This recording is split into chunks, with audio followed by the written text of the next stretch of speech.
home on 17 plus or minus acres in Christiana, featuring a workshop, shed, barn, 2 ponds, all fenced and cross-fenced. See you Saturday, March 18th at 10 a.m. More information at maplesrealtyandauction.com. Maples Realty and Auction. Rutherford Issues with Brian Barrett, hitting right at what matters most to all of us here in the heart of Tennessee. Weekday mornings at 10 on WGNS, AM, FM, and online. Rutherford Issues with Brian Barrett on FM 101.9 and AM 1450 Murfreesboro, FM 100.5 Smyrna, and streaming at WGNSradio.com. The show powered by Middle Tennessee Electric. You know they've helped provide light, comfort, and connection to our community since 1936. As your trusted energy advisor, MTE is always here to help. Connect online at mte.com or download the My MTE app. Our friends from Rutherford County PAWS joining us here today on the show, and we of course have Gracie Martin here with us and Maddie Bendur. Good morning. Good morning. Good morning. You doing well? We're doing great. How are you doing? Doing good. Doing good to have you all here, and there's a lot of life changing that's been going on. Yes. I'm getting married in May. I'm excited. Oh my goodness. It's crazy. Yeah. It flies by. My son's getting ready to celebrate his 1-year anniversary, and it's just like it happens really quick. Yeah. So I'm sure planning. I'm ready. Are you a I'm planner? ready. You're ready. Yes. I'm done. I'm ready to go. Well, that's awesome. So today we've got a lot to talk about. Of course, Rutherford County PAWS is our pet adoption and welfare service right here in Rutherford County. And you want to just kind of give us a little bit about the background of what you do? Yeah, so I am the public media relations specialist. So whenever you see a post of a dog, that is me. I just try to tell their stories and try to get these babies their forever home. Yeah. Mm-hmm. And Maddie, you do quite a lot. Yes, I do. I am the volunteer and foster coordinator, so I help all of our volunteer workers at our shelter, and then I help with the neonatal puppies and kittens. Oh, good. Well, so a lot to talk about. You have some adoptees to maybe share with us? Yes, we do. So we have 2 of our longest stays. They're kind of our harder to adopt dogs that we just kind of wanted to touch on today, just because, we keep seeing them getting passed up, and we're really excited for them to find their forever home. So we just kind of wanted to talk about them for a little bit and hit on like what they need specifically for them, and hope that maybe it'll reach somebody out there and want them to come meet the dogs. Yeah. So introduce us to our fur babies here looking for a forever home. Yeah, so we're going to start off with Happy. So he is actually our longest staying resident. So he is a pit bull mix. He's super energetic. We named him Happy because he truly is the happiest dog, we think, at the shelter. Most definitely, yeah. So he is just extremely energetic, has lots of energy. Unfortunately, he can't go to a home with another canine. He has to be an only child, just because he shows a little bit of dominance in meet and greets we found. Yeah, he definitely displays a lot of dominance. He wants to be the dominant dog of the pack. So unfortunately, sometimes when he does try to do his meetings, he doesn't understand backing down. He kind of wants to go full force. So that's kind of been a little bit hard on him.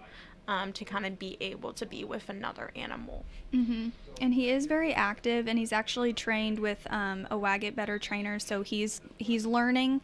He just will need an adopter who can be there helping train him and giving him that time that he needs and attention. Yeah. And he's 2, you said, right? Yes, Yes, he he is 2 years Okay. And pit bull mix, I'm assuming that is one that sometimes it's a little harder to place just because of misconceptions. All dogs have different personalities, I'm sure. Yes. So unfortunately, a lot of, I think, shelter-wide views can see we're going to house a lot of pit bulls and pit bull mixes. They're definitely misread breeds. Unfortunately, they have kind of grown up with that they are an aggressive breed animal, which is not the case at all. The breed doesn't decide how that animal is going to act. It's the home, how they've grown up, and the changes we can make into their future if they are aggressive to change that and to make them a happier animal, because again, we all have traumatic stories, so that's where that comes from, not the breed. And that's all. I mean, you've got a dog named Happy. I mean, but you're working on trying to, help him with those behaviors and things of that nature now already. So, somebody who would really just love that opportunity, adoption. How does that work? What would they need to do? Yeah, so just come on into PAWS, get signed in, take a look around. We do have a bunch of volunteers in our front staff that can help you through that meet and greet, meet him, see if he's a good fit for your family, and then we would just go right along into the adoption process. It's kind of like an interview process where they just ask you questions about, how... Yeah, so we'll ask tons of questions. Some things to keep in mind as well. We do have requirements set in place to make sure our animals are going to the safest and the allowance home. Mm-hmm. Yep. So anyone under the age of 18 does need to ride along in the car with you. In this case, again, we are not letting him go to a dog home, but we do require dog-on-dog meet and greet. So if anyone else kind of picks up your heart, bring that dog or canines along with you. And if you rent, we are going to have your renter's approval to make sure you can have the animal on the property. And then for your cats and dogs at home, we'll need that rabies verification coming along as well. Okay, very good. Some good points. And if Happy sounds like, someone you want to give a happy home and a forever home, you can contact our friends over at PAWS. So anything else about Happy, or are we ready to talk about Leo? The only thing I will say is he did come in with heartworms, so he's been treated and he's better, but he will need to stay on that treatment for the rest of his life. He'll need that prevention to keep himself going and making sure he doesn't unfortunately get them again. Yeah, well, I know that's tough, and prevention is always good. So, Always. You want to make sure that, especially here in the South, you keep your animal on that heartworm prevention. So, tell me a little bit about Leo. Leo is just the cutest thing. So he is also 2 years old. He came into us with a case of Demodex mange. Maddie will give a little bit more backstory about that. He's very kid friendly. He's the sweetest. He actually got adopted a couple weeks ago, but unfortunately he came back to the shelter just because he was not comfortable in a home with cats.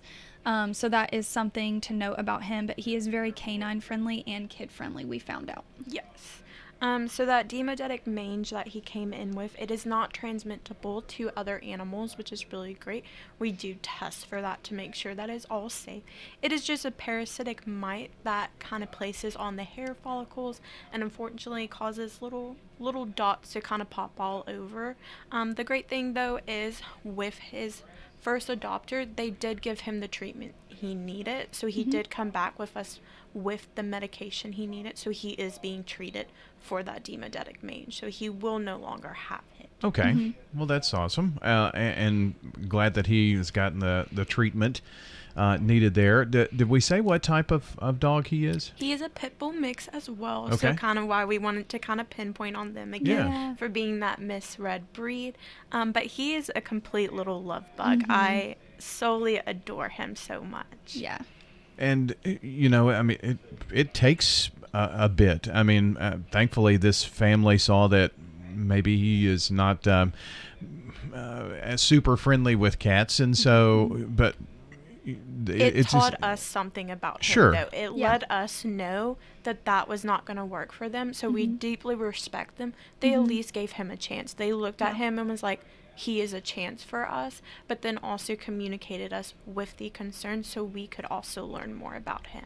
So now that we know more about him, he's, once he gets into a home, though, it's how you love on him and all of those things. I mean, dogs really take on the personalities of their environment, don't they? They do. They need time to get acclimated. It can take them weeks, months to even feel fully comfortable in a home.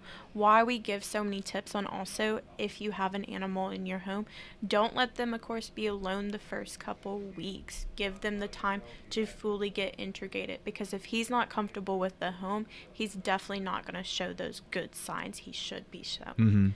So if someone is interested in talking about adopting. Our buddies Happy and Leo, they just need to go out to PAWS, make an appointment. Is that the easiest thing to do, since you've got it, and so that you can remind them of everything to bring? So all adoptions are walk-ins, so just Okay. feel free during any of our open hours to walk in, and we'll be gladly happy to communicate with you and get you started on first finding your maybe first furry friend or adding one into the home. Okay, very good. And I'm sure all of the information, because we've run across, if under 18, bring them in, and other pets, things of that nature. So all of that's probably on your website too. Yes, it's all on our website. We do have an adoptable page, so all of our adoptable pets are going to be on there. Okay. And the second they get adopted, it's taken off, so it is updated live.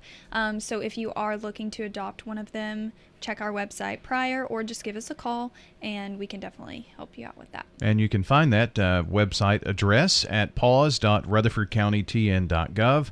And we have joining us today, of course, with Rutherford County PAWS, Gracie Martin and Maddie Bendur. And you've got some big events coming up here, it looks like. We are so excited. So we'll first tell you about our PAWS Pet Fest event. This is our third event that we've done with Petco Love. This event is going to be held the first weekend of April, so April 1st and 2nd. April 1st is going to be our Saturday hours, so that'll be from 10 to 3, and Sunday it will be from 12 to 4. So keep in mind that event is sponsored by Petco Love, so all of our adoption fees are going to be waived during that time, thanks to them. So we're really excited about that one, so definitely come check out our furry friends. Secondly, Maddie and I have been planning this brand new event that is going to be sponsored by PAWS. It's called our Doggone Adoption Event, and you guessed it, it's Western themed. So we are really going to have like a throwdown with the community. We're really excited for this. We have a ton of vendors coming, a ton of food trucks, local businesses, you name it. We're going to have a costume contest, photo booth, tons of games. So it's going to be a very fun family event. We're really excited. We're going to saddle these dogs up and Yep. get them adopted for sure. So that is, April 15th? Yes, so it's Saturday, April 15th from 10 to 3. We are actually going to be giving away free popcorn and water. We're going to have a ton of other food trucks there. We're going to have an ice cream truck. We're going to have some barbecue. We're going to have some fair food. And yeah, we're It's just really going to be a excited. great time. Yeah. We definitely want everyone out to come out and just have a great time with us too. Feel free to get food, some games, getting to see some amazing animals, and hopefully again finding a new or forever animal for you. Yep. And this is hopefully maybe one of these events that you can do periodically. Get That's the community plan. there, right? That's Is the definitely plan. the plan. We have an employee that is actually going to be giving us her face. So every adoption, she's going to get pied in the face. Ooh. So if you would like to see that, definitely come. We're excited. I'm sure you're trying to get a lot of folks there for that, We right? are. So that's, again, on April the 15th, and that's another one of those events where adoption fees are waived? Yeah, all of our adoption fees are going to be waived. When you do adopt, your adoption is going to come with a starter bag of food. We're also going to be giving out a free toy, and remember that all of our pets will come spayed and neutered and up to date on all their vaccines. So that's another plus that'll help. And then that those requirements that we kind of went over are still going to be in place. So those will still have to follow to be able to do the full adoption. All right, very good. So we've got those two events. Again, PAWS Pet Fest is Saturday, April the 1st and Sunday the 2nd. And also the Doggone Adoption event is Saturday, April 15th, and all adoption fees for both of those events are being waived. Let's see. We also need to talk about it's cat season, you tell me, Maddie. It is. What does cat season mean? So as winter draws to a close, we can hopefully hope soon that it will close, and the warmer season is going to come. Cats tend to go in heat during always the warmer season. So unfortunately, with our unaltered, so our non-neutered or spayed cats, they're going to start mating, of course, and the kittens are going to start to arise. So why we always think it's important, we do have our spay-neuter program, so feel free to come get your cats spayed or neutered to kind of help with that influx, especially if they accidentally slip out of the house. And unfortunately, again, our girls are going to kind of venture out and unfortunately make kittens will come along with that. And this is the time of the year. It is always the warm years we see that we definitely get an influx of kittens being brought in or mothers coming in with their litter ready to give birth. Well, maybe we can spend a bit more time next month talking about that. I'm sure there's always a need when you have all of this influx of kittens to have foster parents. Most definitely, and then maybe some good tips on what you should do if you do find a litter of kittens, because there's definitely some tips we should take to make sure that, one, we can get the whole family is the most important thing. We want that mom to come in along with them. Well, some good tips today. I appreciate you both coming in, and look forward to catching you next time. Always. And Gracie Martin joining us, Maddie Bendor from Rutherford County PAWS, and again, the website paws.rutherfordcountytn.gov. And thanks again. Thank Thank you. you. And we'll be back with more of the show in just a moment.